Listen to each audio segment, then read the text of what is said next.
Le pardon des péchés signifie-t-il être sauvé? Voici la véritable signification d'être sauvé.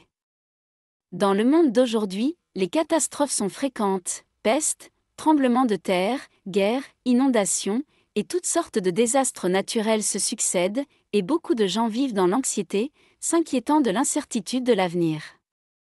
Face à ces difficultés, de nombreux croyants attendent avec impatience le retour de Jésus-Christ pour entrer dans le royaume des cieux, loin des désastres et des souffrances.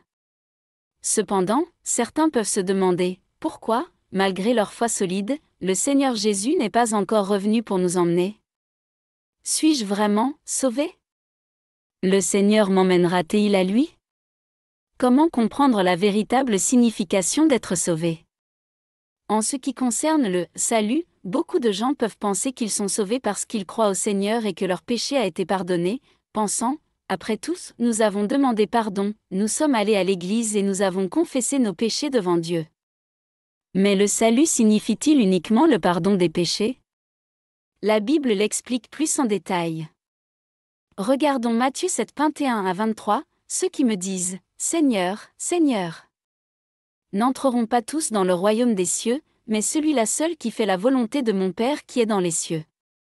Plusieurs me diront en ce jour-là: Seigneur, Seigneur, n'avons-nous pas prophétisé par ton nom? N'avons-nous pas chassé des démons par ton nom? Et n'avons-nous pas fait beaucoup de miracles par ton nom?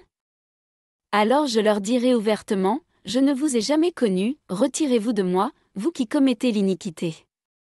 Autrement dit, tous ceux qui sont prêts à croire au Seigneur et à invoquer son nom ne peuvent pas entrer dans le royaume des cieux, et Dieu nous dit clairement que seuls ceux qui font la volonté de Dieu peuvent entrer dans son royaume. Le royaume de Dieu est pour ceux qui appliquent les enseignements du Seigneur dans leur vie, font la volonté de Dieu, recherchent la sainteté et s'efforcent de se changer eux-mêmes.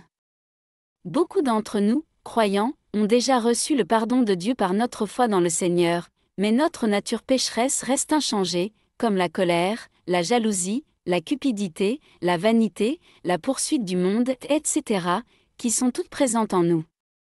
De même, nous avons d'autres péchés qui font que nous vivons souvent une vie du cycle ininterrompu de péché et de confession, parce que notre nature pécheresse n'a pas été vraiment résolue. Dieu dit: bien que Jésus ait beaucoup œuvré parmi les hommes, il n'a fait que parachever la rédemption de toute l'humanité et est devenu le sacrifice d'expiation de l'homme. Il n'a pas débarrassé l'homme de tout son tempérament corrompu.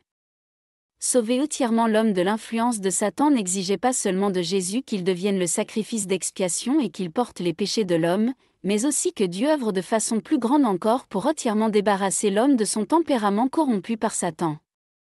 Et donc, à présent que l'homme a été pardonné pour ses péchés, Dieu est redevenu chair pour conduire l'homme dans la nouvelle ère et a commencé l'œuvre du châtiment et du jugement. Cette œuvre a mené l'homme dans un domaine plus élevé. Tous ceux qui se soumettent à sa domination jouiront d'une vérité supérieure et recevront de bien meilleures bénédictions. Ils vivront véritablement dans la lumière et gagneront la vérité, le chemin et la vie. Jésus a autrefois dit: j'ai encore beaucoup de choses à vous dire, mais vous ne pouvez pas les porter maintenant. 13 Quand le Consolateur sera venu, l'Esprit de vérité, il vous conduira dans toute la vérité. Jean 16, 12-13.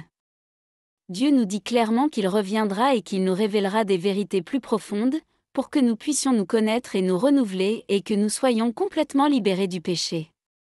Lorsque le Seigneur reviendra, il nous guidera avec sa vérité et nous aidera à atteindre le salut complet. Si nous sommes prêts à accepter le salut de Dieu dans les derniers jours, à rechercher la sainteté, à nous débarrasser de nos péchés, et à changer notre nature pécheresse par la parole de Dieu, nous serons gardés par Dieu lorsque les désastres arriveront, et nous pourrons entrer finalement dans son royaume. Puissions-nous tous vraiment comprendre la signification du salut, et suivre les pas du Seigneur sur le chemin ultime du salut. Amen. Le Seigneur nous a préparé la voie vers le salut complet.